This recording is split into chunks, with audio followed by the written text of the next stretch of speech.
नमस्कार, news competition cracker में आपका स्वागत है। देखते हैं आज की महत्वपूर्ण खबरें। नई दिल्ली, कांग्रेस ने आयोग की स्वतंत्रता पर किया हमला, चुनाव से जुड़े नियम बदलने पर सियासत।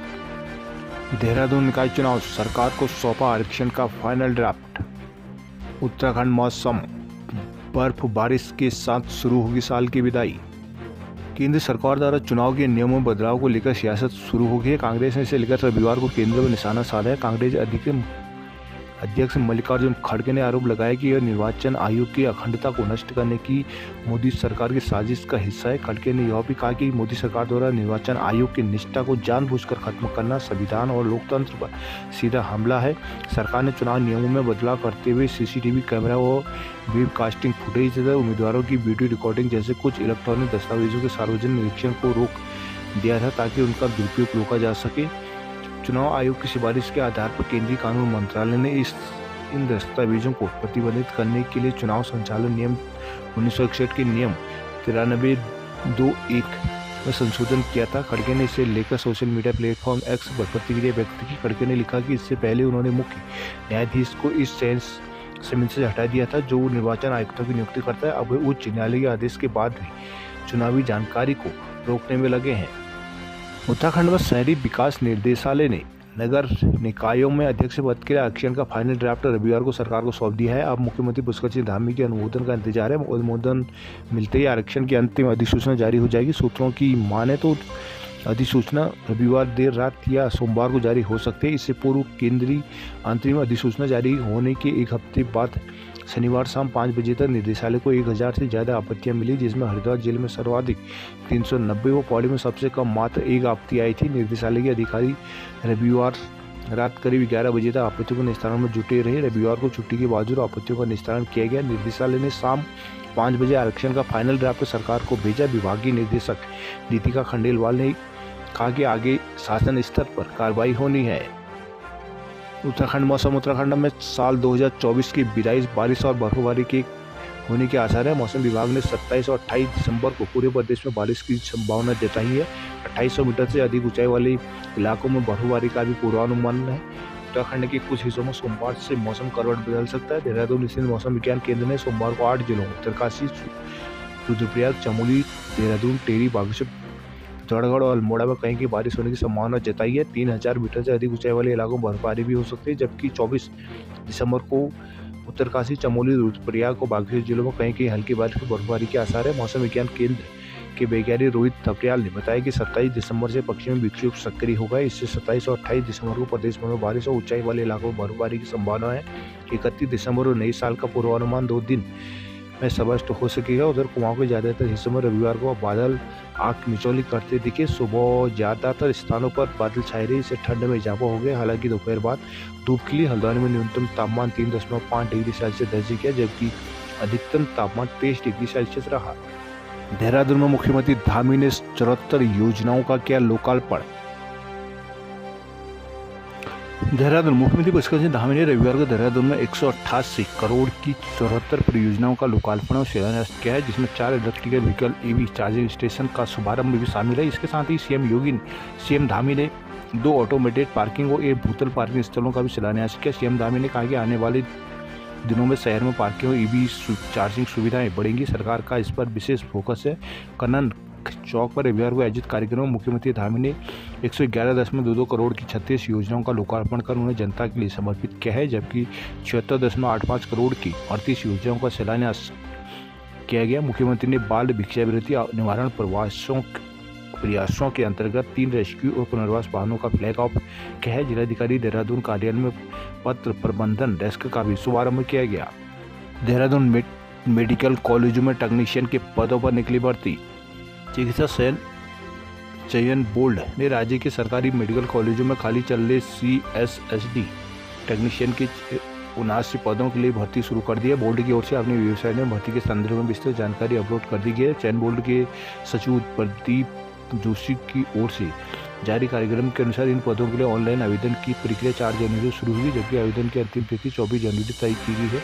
विदित है कि हाल ही में सरकार ने CSSD टेक्नीशियन के पदों के लिए शैक्षिक योग्यता में बदलाव किया था। अब इन पदों के लिए भर्ती प्रक्रिया शुरू कर दी गई है। देहरादून में चारधाम विकास प्राधिकरण बनाने से पहले ली गई राय। गढ़वाल कुमाऊं कैडर के समर्थन में डॉक्टर। ऑल वेदर रोड पर भूस्खलन प्रभावित क्षेत्रों का डेटाबेस बनेगा। देवप्रयाग की भरतपुर पट्टी के लोग पेयजल संकट को लेकर सड़कों पर। देवप्रयाग की भरतपुर पट्टी के कई गांवों में लगातार पेयजल संकट बने रहने पर आक्रोशित लोगों ने ऋषिकेश बद्रीनाथ राजमार्ग पर जीरो बैंड सौड़ पानी में सांकेतिक चक्का जाम कर करीब 5 घंटे धरना दिया। ग्रामीणों ने जलापूर्ति सुचारू न होने तक मंत्री विधायक सांसद को गांव में न घुसने देने, उन्हें काले झंडे दिखाने की चेतावनी भी दी है। रविवार को निवर्तमान प्रधान पूर्ण पुष्पा रावत की अगुवाई से देवप्रयाग ब्लॉक भरतपुर पट्टी के कुर्न, चिलपड़, सौड़, साकनी, सिमसाना, पाली, तोली, तल्ला, डोबरी, बचीरी खाल आदि के सैकड़ों ग्रामीणों ने जलापूर्ति की मांग को लेकर बद्रीनाथ राजमार्ग में जाम लगाकर धरना दिया। ग्रामीणों ने क्षेत्र की पेयजल लाइन क्षतिग्रस्त होने, गांव में पेयजल की आपूर्ति न होने आदि को लेकर जल निगम और जल संस्थान देवप्रयाग के खिलाफ जीरो बैंड सौड़ पानी में जबरदस्त नारेबाजी करते हुए सांकेतिक चक्का जाम लगाया है। पुष्पा रावत ने कहा कि पेयजल समस्या का समाधान शीघ्र नहीं किया गया तो क्षेत्रीय विधायक व कैबिनेट मंत्री सुबोध उनियाल को भरतपुर पट्टी के गांव में आने पर उनका घेराव कर काले झंडे दिखाकर विरोध प्रदर्शन किया जाएगा। वहीं ग्रामीणों ने जल संस्थान व जल निगम का घेराव कर भूख हड़ताल की चेतावनी दी है। गोपेश्वर बंड महोत्सव में मकर फ्यू ने किया रोमांचित।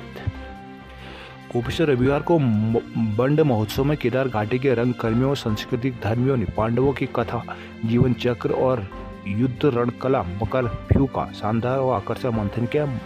बंड महोत्सव के रविवार के कार्यक्रमों का उद्घाटन काबीना मंत्री डॉक्टर धन सिंह रावत ने किया। डॉक्टर रावत का बंड महोत्सव में पहुंचने में भव्य स्वागत किया गया। उन्होंने बंड महोत्सव की प्रगति और संस्कृति को आगे बढ़ाने वाला प्रेरक मेला बताया है। बंड महोत्सव में मुख्य अतिथि के बतौर मुख्य शिक्षा अधिकारी डॉक्टर धन सिंह रावत ने चमोली जिले की 9.57 करोड़ की योजनाओं का लोकार्पण तथा 2.58 करोड़ की योजनाओं का शिलान्यास भी किया। उन्होंने कहा कि बद्रीनाथ में 50 बेड का हॉस्पिटल बन रहा है, ज्योतिर्मठ, थराली तथा गैरसैंण में उपजिला चिकित्सालय बना रहे हैं। एलटी के 1500 पदों पर नियुक्ति होनी जा रही है, जिसमें से 200 टीचर चमोली को दी जाएंगी। लेक्चरर के 650 पदों पर भर्ती चल रही है। स्वास्थ्य में जिले को एएनएम, फार्मासिस्ट, नर्सिंग अधिकारी तथा डॉक्टर पूरे दे दिए गए हैं। कहा है कि प्रत्येक साल 200 डॉक्टर पीजी कर रहे हैं तो जल्द डॉक्टरों की कमी नहीं होगी।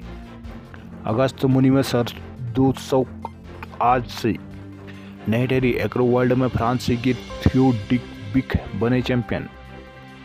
टिहरी झील में दूसरी बार आयोजित एक्रो वर्ल्ड चैंपियनशिप में थियो डी बिक ने चैंपियनशिप हासिल की है, जबकि राष्ट्रीय एसआईबी में ओम तानाजी ताकवे ने पहला स्थान पाकर अपना दमखम दिखाया है। समापन में चैंपियनशिप के विजेताओं को नगद राशि और प्रशस्ति पत्र देकर सम्मानित किया गया। रविवार को टिहरी में पैराग्लाइडिंग की एक्रो वर्ल्ड चैंपियनशिप का 5 लाख का प्रथम पुरस्कार फ्रांस के थियो डी बिक ने जीता, जबकि दूसरे स्थान पर फ्रांस के ही ह्यूगो लामी को 3 लाख रुपए का पुरस्कार मिला है। तृतीय पुरस्कार स्विट्जरलैंड के पाब्लो को 2 लाख रुपए प्रदान किए गए, जबकि पैराग्लाइडिंग के राष्ट्रीय एसआईबी चैंपियनशिप का प्रथम पुरस्कार ओम तानाजी ताकवे को 2 लाख रुपए का मिला है। द्वितीय पुरस्कार 1.5 लाख हिमाचल के युगराज ठाकुर को मिला। तीसरा पुरस्कार 1 लाख रुपए उत्तराखंड के कपिल नौटियाल को मिला है। एक्रो में इंडियन पायलटों में राकेश कुमार प्रथम, गौरव व क्लिंट जोहान द्वितीय और विजय ठाकर तृतीय रहे। उन्होंने स्पेस प्राइज देकर सम्मानित किया गया। उत्तराखंड पर्यटन विकास परिषद के तत्वाधान में जिला प्रशासन पुणे की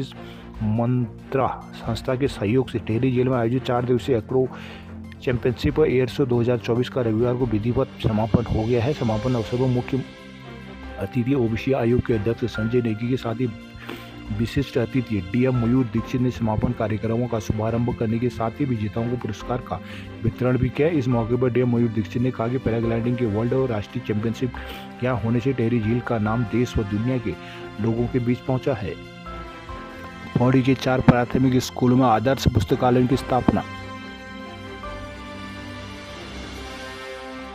पौड़ी जिले के 4 प्राथमिक विद्यालयों में आदर्श पुस्तकालय स्थापित किए गए हैं, जिनका उद्देश्य बच्चों को पढ़ाई में रुचि बढ़ाना, उन्हें विषयों के साथ साथ अन्य महत्वपूर्ण जानकारी से लैस करना है। यह जिले के प्राथमिक विद्यालयों में अपनी तरह का पहला मॉडल है। आदर्श पुस्तकालय में गढ़वाली और हिंदी की 40 पुस्तकों का संग्रह किया गया है, जो बच्चों को स्थानीय संस्कृति जोड़ने के साथ साथ उनकी भाषा और ज्ञान को भी समृद्ध करेंगे। इस पहल के तहत दुघट्टा ब्लॉक के राजकीय प्राथमिक सुखो कोटद्वार, द्वारीखाल के राजकीय आदर्श प्राथमिक विद्यालय कोटल मंडा, राष्ट्रीय प्राथमिक विद्यालय सिवालधार और जय हरिखाल ब्लॉक के राष्ट्रीय प्राथमिक बांसी में पुस्तकालय बनाए गए हैं। जिला समग्र शिक्षा समन्वय गरिमा व्यास ने बताया कि इन पुस्तकालयों की स्थापना केंद्र और राज्य सरकार के निर्देशों के तहत की गई है। निपुण भारत मिशन की गाइडलाइन पर आधारित इन पुस्तकालयों का उद्देश्य बच्चों को पढ़ने की आदत डालने और मोबाइल संस्कृति से बचाने का है।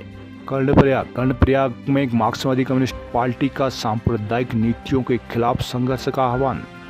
मार्क्सवादी कम्युनिस्ट पार्टी सीपीएम का 3 दिवसीय 8वां राज्य सम्मेलन रविवार को कर्णप्रयाग में आरंभ हुआ। सम्मेलन में राज्य के विभिन्न जिलों से आए पार्टी कार्यकर्ताओं ने नगर में एक विशाल रैली निकाली। इस दौरान सांप्रदायिक और विभाजनकारी नीतियों के खिलाफ संघर्ष का संकल्प लिया गया। रविवार को रैली का नेतृत्व जिला मंत्री कॉमरेड मदन मिश्रा ने किया और कार्यकर्ताओं का अभिनंदन किया। पार्टी के पोलित ब्यूरो सदस्य कॉमरेड तपन सेन तथा केंद्रीय कमेटी सदस्य कॉमरेड बीजू कृष्णन ने सम्मेलन को संबोधित किया। मौके पर कॉमरेड तपन सेन ने कहा कि 2014 में केंद्र सरकार के सत्ता में आने के बाद आरएसएस की विभाजनकारी नीतियों को तेजी से लागू किया जा रहा है। इन नीतियों के कारण महंगाई, बेरोजगारी और निजीकरण जैसे मुद्दे गहराए हैं। कारपोरेट समर्थक नीतियों ने आम जनता को त्रस्त कर दिया है। उन्होंने कहा कि किसानों और मजदूरों के खिलाफ लाए गए कानूनों के खिलाफ देशव्यापी संघर्ष के चलते सरकार को कई मौकों पर अपने कदम पीछे खींचने पड़े थे।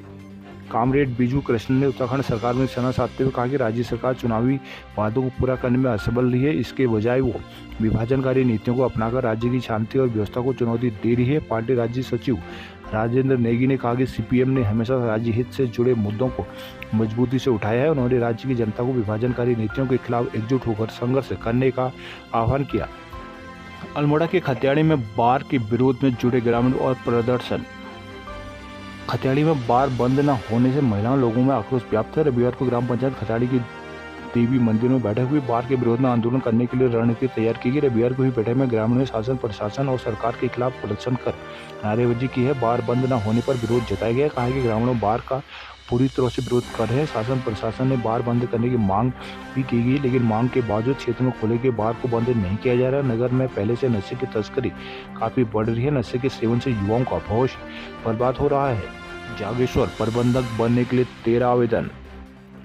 अल्मोड़ा में अब महिलाएं चलाएंगी ई रिक्शा, डीएम ने दिखाई हरी झंडी।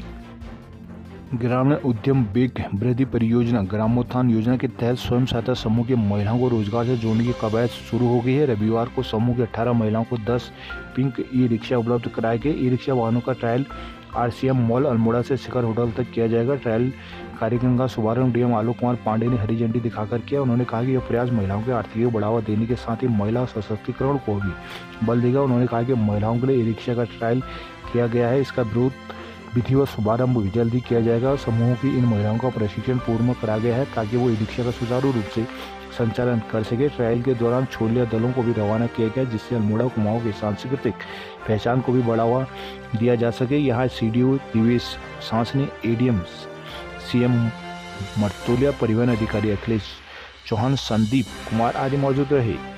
पिथौरागढ़ में नल सूखे, मुंचारी में जमा पानी।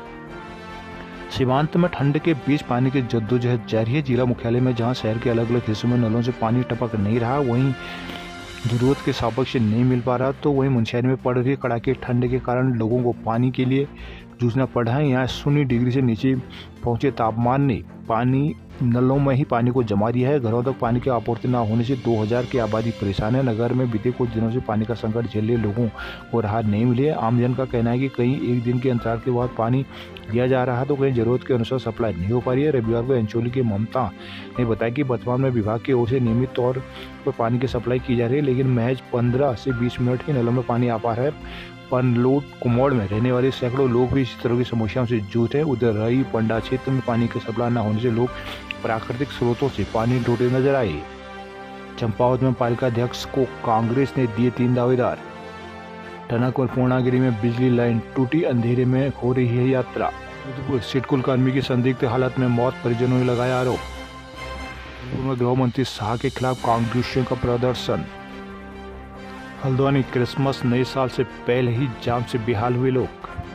हल्द्वानी में क्रिसमस और नए साल से पहले ही जाम ने लोगों को बेहाल कर दिया है। रविवार को भुजिया घाट से काठगोदाम तक 6 किलोमीटर तक लगे जाम में सैकड़ों वाहन फंस गई, जिसमें स्थानीय लोगों के अलावा बाहरी राज्यों के पर्यटक भी फंसे रहे। 2 घंटे की मशक्कत के बाद यातायात पुलिस ने जाम खोला। इसके अलावा हल्द्वानी शहर के विभिन्न इलाकों में दिन भर वाहन रेंगते रहे। भुजिया घाट से हल्द्वानी तरफ की ओर आने वाले वाहनों का दबाव बढ़ने से रविवार शाम रात जाम के हालात पैदा हो गए थे। वहीं कालाडोंगी स्टेट हाईवे से होकर हल्द्वानी आने वाले लोगों के वाहनों के पहियों को कुसुमखेड़ा में जाम ने रोक रखा है। इसके अलावा पटेल चौक, मंगल पड़ाव, बस स्टेशन, कोतवाली तिराहे तक हालत सबसे खस्ता रहे। फुटपाथ में अतिक्रमण भी जाम का मुख्य कारण बन रहा है। प्रतिबंधित करने के बाद हाईवे में बेधड़क टेम्पो, ई रिक्शा दौड़ रहे हैं। रविवार को जाम लगने के यही कारण रहे हैं। पुलिसकर्मी यातायात को दुरुस्त करते रहे, लेकिन मिनटों में व्यवस्था लड़खड़ाने लगी है।